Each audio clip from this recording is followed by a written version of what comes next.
चिल्ला नहीं सकते तो चिल्लाने वालों के साथ खड़े हो जाइए। ये शेम का दौर निकल गया।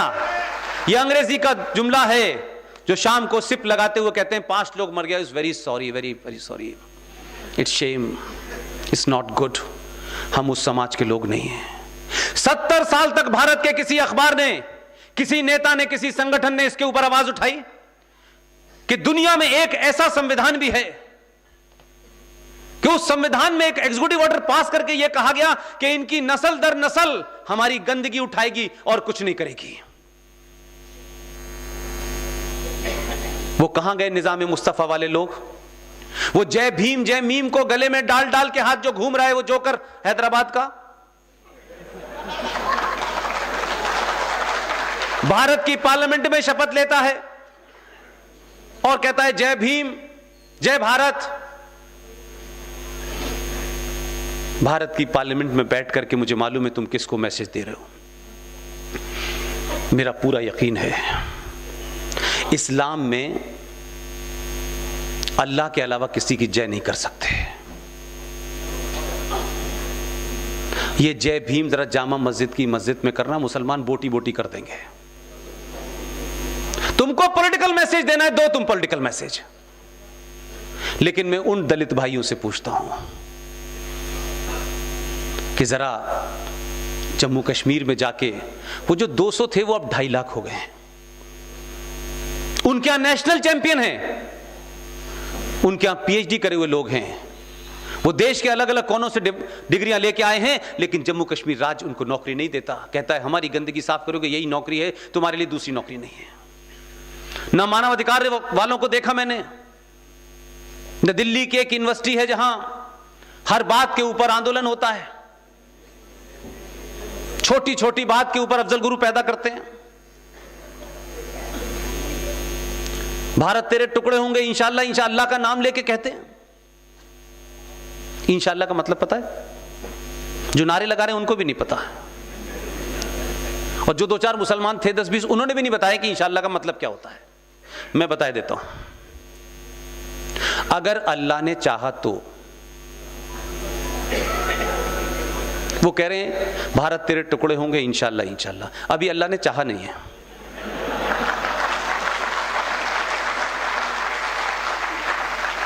लेकिन यह बात इसलिए महत्वपूर्ण है कि जब देश में समाज जिन लोगों को सत्ता पे भेजता है और समाज जागरूक रहता है, अपने अधिकारों की भी उसको पहचान होती है, और कुछ समय के लिए अपने निजी स्वार्थों को जब वो पीछे रख देता है कि एक लंबे समय के बाद, 1000 साल के बाद आपको पहली बार यह मौका मिला है कि आप इस राष्ट्र का निर्माण करें। देश का तो 70 साल से हो रहा था।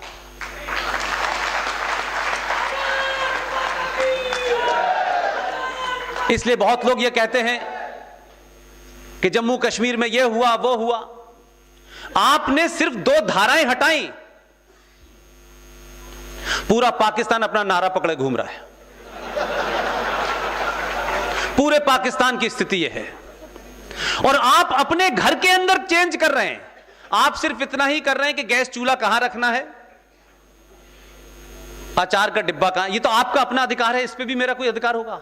आपका अपना घर है, आपका अपना किचन है। जो हमने धाराएं हटाई हैं, बांग्लादेश में 2.5 लाख लोग कह रहे हैं कि धारा क्यों हटाई।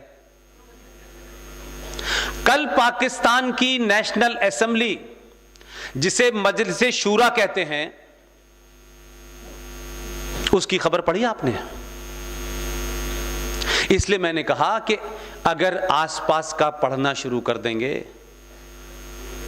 तो मुझे पूरी उम्मीद है 500 साल तक 2019 होता रहेगा।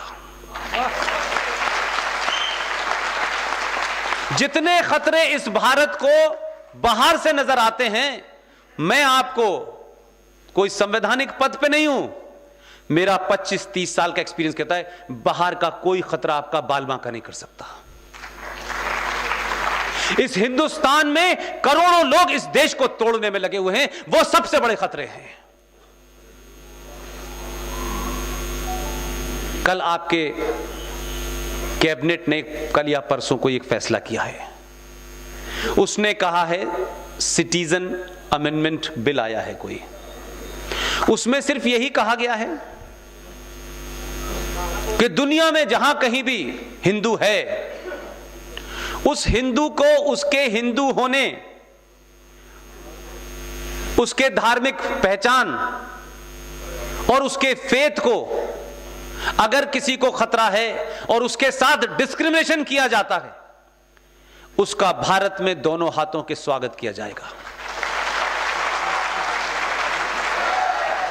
हम उसको नागरिकता देंगे क्योंकि पूरी दुनिया में उसके पास एकमात्र मुल्क है। यह बात अलग है, हजारों साल पहले यहां से गिरमिटिया मजदूर के नाम पे चाहे फिजी हो चाहे वेस्ट इंडीज हो, हजारों जगह गए लोग, वो भी उनकी भी धरती हिंदुस्तान है।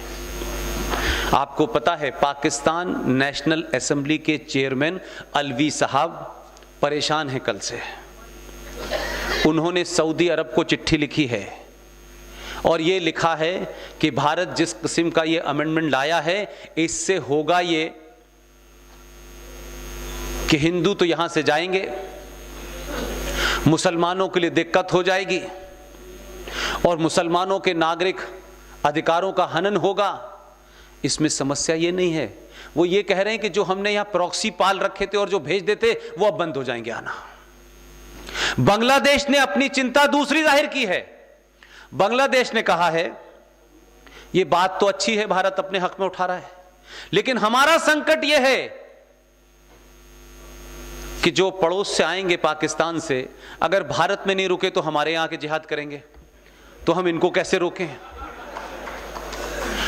धारा 370(35) हटने के बाद से आपने एक चीज मार्क की है, पूरी दुनिया में पाकिस्तान ने वही गलती की जो लोकसभा में हमारे साहब ने करवा दी। उसने पूरी दुनिया में कश्मीर को इतना चिल्लाया, हजारों मुल्क भूल गए थे कश्मीर का संकट क्या है। अब वो सबको बताता है और साथ में हमारे यहां से एक आदमी गया हुआ है, वो बगैर रुके दिन भर ही चलता है। 2 लोग मिल जाए तो भाषण, 200 लोग मिल जाए तो भाषण, हमारा देश हो तो पड़ोस का हो तो अमेरिका का हो, सब जगह भाषण देता है। लोग कहते हैं ये बुरी बात है, मैं कहता हूं अच्छी बात है। इतना उसने बोला पूरे देश में अकेले, हमारे यहां की जो डिप्लोमेसी है, जो एम्बेसी है, जो काम उन्हें करना चाहिए था उससे उस अकेले ने कर दिया है। उसने कहा कश्मीर तो कोई इशू ही नहीं था, ये तो हमारा इंटरनल मैटर था। अब जब तक वो उर्दू में इंग्लिश में समझाते तब तक ट्रंप कहता है Kashmir is a internal matter of India. उनकी स्थिति विचारों की ऐसी हो गई है कि समझा पा नहीं रहे और वो समझ नहीं रहा। और आपके आदमी ने इतनी एग्रेसिव कैंपेन की है, उसने कहा मैं अकेले ही नहीं चुनाव जिताता हूं इंडिया में, बाहर वालों की मदद कर देता हूं जो मेरे दोस्त हैं।